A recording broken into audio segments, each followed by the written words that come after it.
before I converted to Islam, I was just a normal girl in high school. I wasn't part of the popular crowd.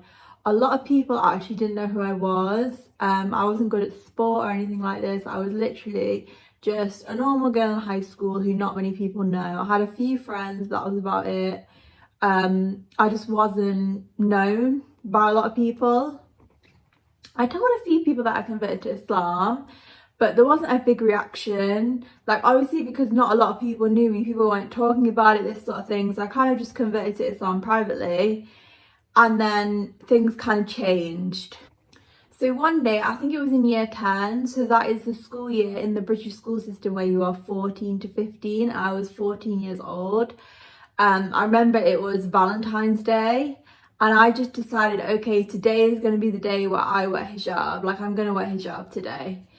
And I remember, like, in the morning trying to get all my hijab right. Like, I'd watched quite a few YouTube videos, but you know, I didn't really know how to do hijab, so I was spending literally ages trying to get my hijab ready. And then I went to school, and the first thing I had in school was form time, and there wasn't a big reaction in form time. There was one girl who I told I was Muslim to, and she kind of said, oh, you know, you forgot to take your headscarf off, you used to take your headscarf off. And I was just a bit like, no, I'm wearing hijab now. And it's really awkward, but you know, nothing happened in that form time. And then after that, the whole year I had maths class. I have actually talked about this in my other video, so I'm not going to go into massive detail about it, but literally I walked into maths class and the whole year went out in the corridor and just started laughing. I remember this one guy was like, who is that girl? Like, why she got a headscarf on? And this guy was like, oh, she's in my class, she's such a weirdo. And the teachers were really struggling to kind of control the kids and get them back to class because they were just all laughing so much about me wearing a headscarf. Like, they just found it hilarious. And this kind of leads to my first point about what to expect, or what happened to me when I converted to Islam in high school. And that is, be prepared for Islamophobia. So I feel like as white people in the UK, we are quite privileged in that we don't tend to experience prejudice as a white person. We don't tend to experience discrimination. We don't tend to experience like religious bias bullying.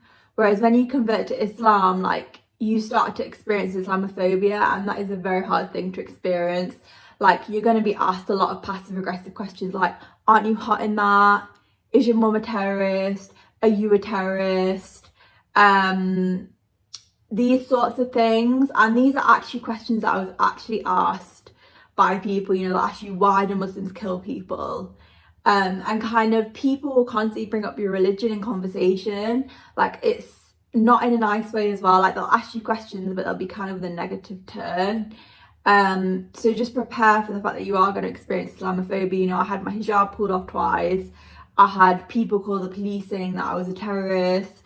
Like, as a white person, we just don't experience that sort of thing. And when you start experiencing Islamophobia as someone who puts hijab on in high school, it's going to be really difficult because you've never experienced that before. And it definitely will make you have respect for the Muslims who have probably been experiencing sort of similar things for their whole life. And obviously this is going to depend on the school that you're in. So I was in a predominantly white school in Manchester.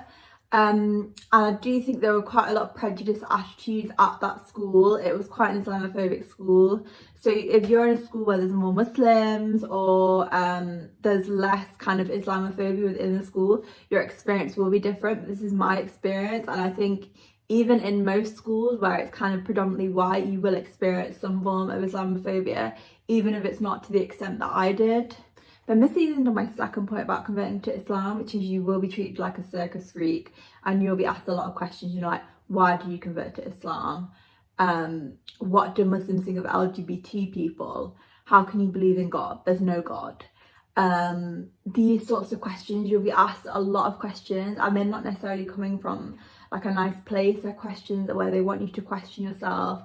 They want to kind of create doubts in your faith and this sort of thing. So when you convert to Islam in high school, you need to be really sure of yourself, because I feel like teenagers, they don't necessarily have the same filter or the same kind of politeness as adults do. And you know, you are going to be asked a lot of questions, and you really need to be prepared for that. And I think if you're not sure in yourself, in your faith, you're really going to struggle with people asking you that many questions. And I feel like the questions do come from wearing hijab. I'm not sure if you convert, but even if you converted to Islam and you told people, I feel like they would still have questions. So I think just be prepared for those questions and know that they will come. Be prepared for people debating you as well. So people might come up to you like, oh, God isn't real, like how can there be so much evil in the world when there's God? You know, no one believes in God, why do you believe in God? Like those are the sort of questions you'll be asked, and you'll kind of need to have some thoughts on why you believe in God. So you can use the design argument, like how could all of this, with so many rules of physics, chemistry, how could all of these rules come out without a designer? Like there must be a designer to the world. And you think when you're in hardship, you always call on God. So our natural predisposition is to call on God, because whenever you have hardship, you say, oh God, help me. So it's like there's this natural disposition within us to call out to God. So, you know, that's kind of evidence that there is a God. But yeah, people are going to be expecting you to justify your existence as a white Muslim over and over again. Like it's just going to be, for me, it was constant, like having to justify myself, who I was, sorry, the video just cut off then, who I was and what I believed in. And I definitely want to say again, you need to be sure of yourself to deal with those sort of constant people constantly trying to put doubt in your mind. Like you need to be sure of yourself, sure in your Islam, to study your Islam and, you know, really get solid in faith and just be solid in your faith, because you are going to get a lot of questions. Then the next thing that might happen if you convert to Islam in high school is expect people to mock you. So there's quite a lot of bullying in high school, and there's quite a lot of like nastiness. And I think when you convert to Islam, you're really opening yourself up to that nastiness. So when I converted to Islam, one thing I did is I used to pray in like the assembly hall, because there was nowhere else to pray. So I asked like, I need to pray at lunchtimes, and the school were like, okay, that's fine, like we'll give you somewhere to pray. So they gave me like the assembly hall, and there was a classroom that looked down the assembly hall, so it was completely private apart from this one classroom which kind of looked down the assembly hall. I remember when I was praying, these were actually Muslim guys, or at least they were Pakistani guys, and they used to come down when I was praying, kind of copy the actions and kind of mock me. So, you know, there are going to be some mocking. I remember this was Muslim guys as well, or Pakistani guys. They used to come up to me and say, like some form of mocking chat line, which was about Islam, like, are you a terrorist because you're the bomb, I think it was. But you're going to be mocked a lot, and it's not necessarily going to come from the non-Muslims, it might come from the Muslims as well, or the Pakistanis, or, you know, people of Muslim backgrounds.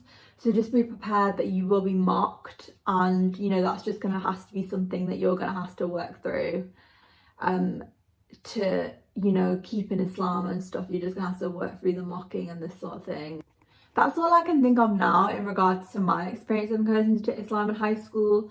One thing I do want to say is everyone's experience is different, everyone's experience is unique.